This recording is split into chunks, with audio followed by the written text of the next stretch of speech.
So here we have the Mercedes-Benz C220 Coupe on a 15 plate. I'm going to start off by showing you around the outside of the car, and then we'll hop in and run through some controls on the inside. But from the outside you can see it's a two-door car, as I mentioned, with alloy wheels. Let's start off inside the boot and then work our way around the rest of the car from there. As we approach the back of it, you can see we have reversing sensors and then plenty of boot space as well. Okay, so we're just going to work our way back around to the front of the car, and then we'll hop in and run through some controls on the inside. But now that we've done a full circle of it, you can see it's in excellent condition the whole way round.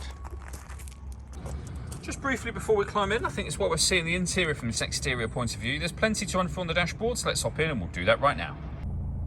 Okay, now that we're inside the car, we're going to start with the dials. On the left-hand side, we have the fuel gauge, the coolant temperature gauge, the speedometer in the middle, and over on the right-hand side, the rev counter. Also in the middle, you can see the total miles for this car there, 86,280.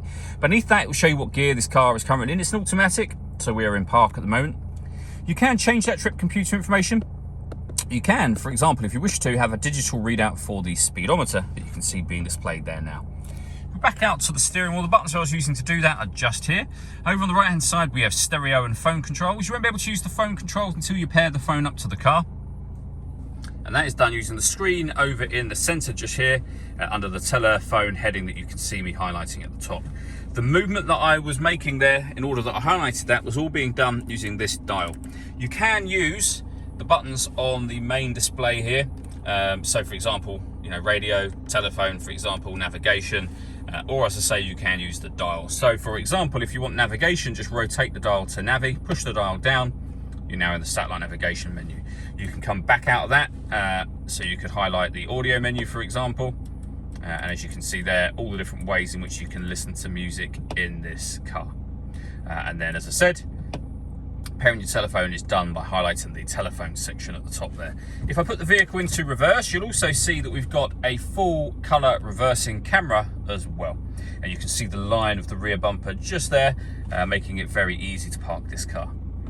Working our way down, we have the CD player, the main volume for the stereo, the buttons I went through just a moment ago.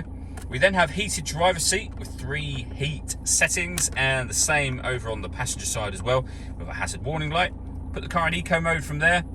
And just here you can turn the parking sensors on and off again. Below that we have dual zone climate control, so you can adjust the temperature on the passenger side, the driver's side. You can increase and decrease the fan speed.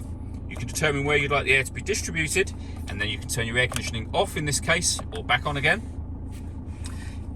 Failing that, if you wish to, just hit auto. The car will now take control of the fan speed and the direction of the air to maintain the temperatures you've asked for. Any manual adjustment will take auto off straight away again, and you can put it back on your own setting here. And then that final button will recirculate the air that's in the car. That's a great way of heating it up or cooling it down quickly, depending on the temperatures you set within the car, of course. We then have the gear lever for the fully automatic gearbox. All that leaves me to say is thank you for taking the time to watch this video. If you'd like to come and see the car in person and have a test drive, please feel free to give us a call here at Surrey Specialist Cars. We'd love to hear from you soon.